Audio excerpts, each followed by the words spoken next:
same shirt, same hair. You already know this is a double upload day. We gonna have to see this breakdown of Gib versus Mcbroom 2, man. The card was pretty nice overall. I could say I seen it.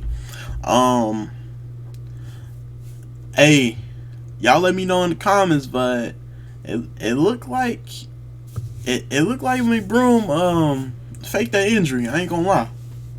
I don't know what y'all think, but hey, when he came off that foot, it looked flat-footed to me.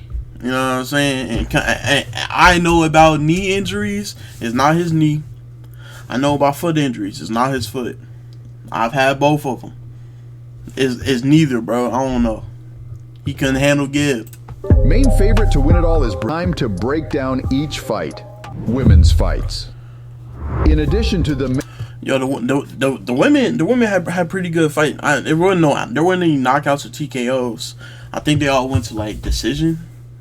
But they were good fights. Men's tournament, there was also a women's tournament held simultaneously. It opened with a match between Emily Brooke and Amber O'Donnell, and this fight immediately set a not-so-great tradition. Every single women's fight ended with a judge's decision. Yeah. In the opening match, Emily Brooke won with a score of 49-46. The next fight had a pretty funny moment. Barbie versus Whitney Jones was the most visually contrasting fight. Love my goth girls, know what I'm saying? If you a goth girl and you 20 and up, hit my line, bro. That's all I got to say. Barbie was winning, but in the fourth round, she managed to send her opponent to the canvas. She thought the fight was over and started celebrating her victory, only to be told the fight wasn't over yet. However, this didn't frustrate Barbie, and she went on to win confidently by the judge's decision. After that, we saw the unique atmosphere that only Brazilian fans can create. Their fellow countrywoman Jolly Poca was fighting, and her fight against Daniela Hemsley was so intense. At one point, even the referee ended up on the canvas. However, the fight itself ended with a confident victory for the Brazilian. Next up was one. The crowd was really hype. The crowd was really hype. I appreciate the crowd, man, because it wasn't dead like the other Mcbroom event. If y'all seen it, you know what I'm talking about. One of the best female YouTube boxers, L.A. Brooke, who put not only her tournament win, but also her undefeated record on the line. She is known for her pressure, which broke all her opponents. That pressure, but that ring presence. She couldn't finish her opponent, Mrs. Danielka. Yet, she managed to secure a confident victory, losing only one round. And now it's time to talk about the men's tournament. Men's fights.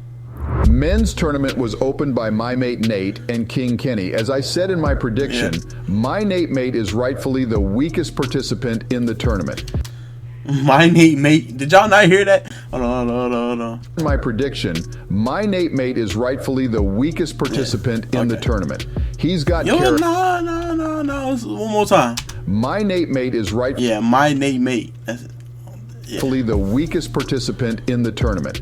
He's got character, but weak athleticism and technique won't let him move forward. I don't know why I thought he said it wrong. My fault. Especially considering the fact that he's up against the new King Kenny. If before Nate my mate had a chance to win by decision due to Kenny's what did he say now?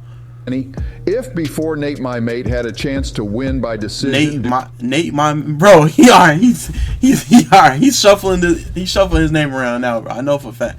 And yo, let's talk about it, bro. Kenny's passivity. Now this problem doesn't exist for King Kenny. He used his sharp jab. Nah, Kenny was all up in him, bro. I ain't gonna lie. Kenny was literally destroying that dude. It wasn't even close, bro. I ain't gonna lie, bro. I ain't gonna lie. Controlled the distance and aggressively added hooks and overhand, which twice dropped mate my Nate. He tried to get up and continue the fight, but objectively he had no weapons to oppose the raging King Kenny. How do you like this version of Kenny? Write in the comments. The next men's... I ain't gonna write it in the comments, but I'll tell you in video form, that dude Kenny was on point that night. You know what I'm saying? I'm not sure if he could do it against other competition. Maybe not. I don't know, because I'm not sure. I can't accurately predict how fights would go round by round. I gotta see who's his next fight. You know what I'm saying? fight was the strangest of all, because even before the fight, old man Tom Zanetti reluctantly bullied young FaZe Jarvis. Trivial phrase about not knowing what FaZe is almost brought Jarvis to tears, and the moment when Tom entered the ring with him at the open workout completely bewildered him. But surprises from the man with the best teeth in the world were not over. He won the first round. No, that's a lot, bro. Yeah. Come on, bro. Come on. I'm big, beautiful man out here. Powerful blows. By the second round, Jarvis remembered what Floyd Mayweather had taught him.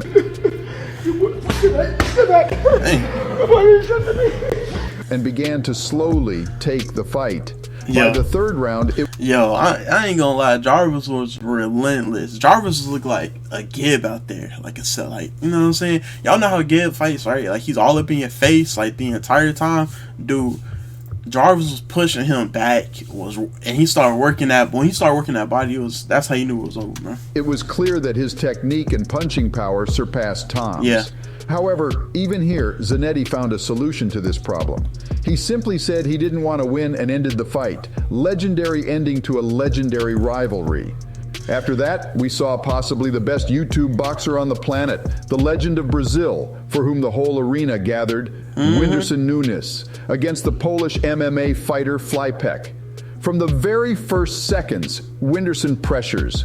Sometimes he takes hits, but like I said, the crowd was amazing, dog. They almost blew that roof off the place with how loud they was cheering for this man, bro. The essence of the game plan is to wear out the opponent. He forces Flypek to run around the whole ring and look for space. Fighting while moving backward is always much harder than moving forward. However, for an MMA fighter, this is even more inconvenient because the distance in mixed martial arts is completely different. As can be seen in this fight. Hey, I'm not sure if he's going to touch on it, but I'm assuming if you're watching this video, you know a little bit something about MMA, right? So y'all know MMA has way smaller gloves. So you don't have to throw your entire body into each of your power punches, because usually the glove would, you know what I'm saying, will work for you. And boxing is not the same. You know what I'm saying? You know, you got the 10-ounce gloves, and you have to, like, when you throw in power punches, you can't just use arm. You can't just use this arm. You have to use your entire body. So it's like he didn't do that, and he was getting caught, bro. It was not pretty. I mean, it was pretty, but not for him. Oops. However, because Nunes was constantly moving towards him, he managed to land some shots. However, this is the case when the opponent allowed himself to be hit, because the beginning of the second round immediately hinted at what would happen soon. First, Whindersson showed flashy footwork, and while the opponent was thinking about what to do with it, Nunes sent him to the canvas. One of the main weapons of the Brazilian is the jab with a pull on the straight punch. This way he seems to provoke the opponent to counterattack the jab, but instead throws the straight punch. But this is just one of Nunes' weapons. After that, we saw pressure in the style of peak Nick Diaz. Prolonged combinations to the body that noticeably knocked the air and he was crushing this man's entire being with these punches, bro. It was ridiculous how much work he's putting in that body, man. Opponent, then switching from hooks to uppercuts to the head. It was already clear that Whindersson was simply on another level, and knockout was just a matter of time, which came very quickly. The Brazilian effortlessly knocked out Flypek with a punch to the body. In the next round, he will face King Kenny. Who do you think will win? Hey, all I'm gonna say is he tore that boy up. I tore him up. It wasn't even, oh man. He was tearing that boy up. Right in the comments. Hey. Wild prediction. Let's see. I think because Kenny takes shots, right? I don't know. I don't know. That's y'all write in the comments what y'all think, man. Who gonna win? While you write, it's time to talk about the main fight of the evening. Main event. I don't know, man. No handshakes. Both fighters are ready to end the rivalry. The context of the first fight is extremely important because Gibb's game plan has not Yo, Gib invited me, Austin Mcbroom, to the sleepover. Y'all know what the sleepover is, bro?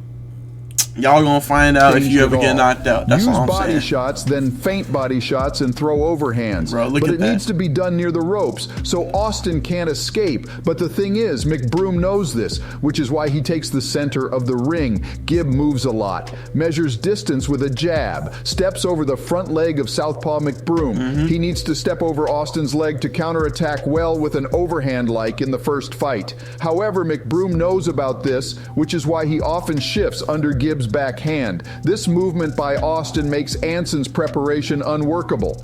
Only at the end of the first round does. The second round starts fast for Mcbroom, who slips Gib's hand and almost lands a hook.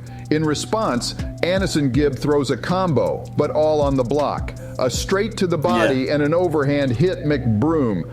This is Aneson's classic combo that sent Austin to the canvas in the first fight. At the end of the second round, Gib finally corners Mcbroom as he wanted and hits the body. He still doesn't rush to throw his main weapon, the overhand. I think if he did rush it, Austin would have definitely caught him. Because, I mean, like, in the first fight, I'm going to assume none of y'all seen the first fight, but Austin was catching his man left and right every time he tried to every time Gib tried to hard press him, he kept catching him because, like, he just had that distance over Gib, you know what I'm saying? So that's how he really got that knockdown. And then y'all know how the first fight ended. However, this moment was a great opportunity to counterattack with a straight from Mcbroom. But it's noticeable that the fear from the first fight is present. Yeah. Austin understands that Gib is setting up for an overhand. At the end of the round, Austin's hook setup worked and he rocked Gib. This is the case when the ring bell saved. Most likely this punch woke up Aneson. Gib starts the third round very actively, cornering Mcbroom for his overhand. But Mcbroom is also not asleep, and in this round finally read Gib and counterattacked with a straight. Yeah. Mcbroom almost lands a counter straight, but Gib immediately goes into a clinch. Gib lands a left hook, followed by powerful body shots that noticeably shook Austin. The only way to survive is to clinch, which Mcbroom does. But suddenly he starts yelling, after which the fight stops. As it turns out later, Mcbroom twisted his ankle during the clinch. Considering his basketball past, it's entirely possible. You know what? Okay. I started the video like, you know what I'm saying, like he couldn't have like hurt himself for real. But see, some of y'all gonna realize when you finally decide to sub to this channel, bro. Know what I'm saying? I'm gonna hit y'all with some pretty good content soon. But as a basketball player myself who has gotten injured before, I mean, it sucks, you know what I'm saying? I mean, I haven't had the same knee because my knee had just blew out on me. Y'all need to know the specifics, but it's entirely possible, but at the same time, it's like your body had a long time to heal from that, from the punishment you put your body through as a basketball player. I'm not trying to hear that, bro. Honestly, I'm not trying to hear that, bro. See, in basketball, when you go up for a layup or a dunk and you come down flat-footed, you would destroy your ankles and your knees and stuff, right? Prime example, D-Rose. We got a whole basketball segment in a boxing video. Prime example is Derrick Rose. If you know the story of Derrick Rose, you know what I'm about to say now. Every time he used to come out with these dunks in his prime, he would always land flat-footed. Usually supposed to land on your toes, so you cushion the impact, so the rest of your body isn't coming down on your ankles. He never did that, to the point where it literally destroyed his career. Had his one MVP season, had a couple more good seasons after that, till probably 2014, and then after that he fell off the map. That's basketball. This is boxing. He's not coming off the ground. So I honestly don't want to hear it, bro. However, it's impossible to rule out the likelihood that he was genuinely rocked and tired by the third round. A combination of these factors, coupled with the fear of being knocked down like in the first fight, may have prompted Austin to exaggerate the extent of his leg injury to keep the rivalry open. Do you think Austin Mcbroom's injury is real? No. I'll end the video off here though. It's not real or real enough for you to stop the fight like that. See, what he did was he knew he was gonna lose. He knew that Gib was putting that pressure on him, that ring pressure on him. You know what I'm saying? And so he tried to save face, like what he did in the first fight, saying that he was sick or whatever, right? Wouldn't that piss you off if you knock somebody out and their excuse was, "Oh, I wasn't feeling too good that day," and that's why you won? See, he got hurt this time, and that's why Gib won. You see what I'm saying? He's just trying to make more money off people. Don't fall for it. He's faking it, bro. And with that being said, I'm done. I'm done with him. I'm done with this video. Like, subscribe, do all of that. And with that being said, peace.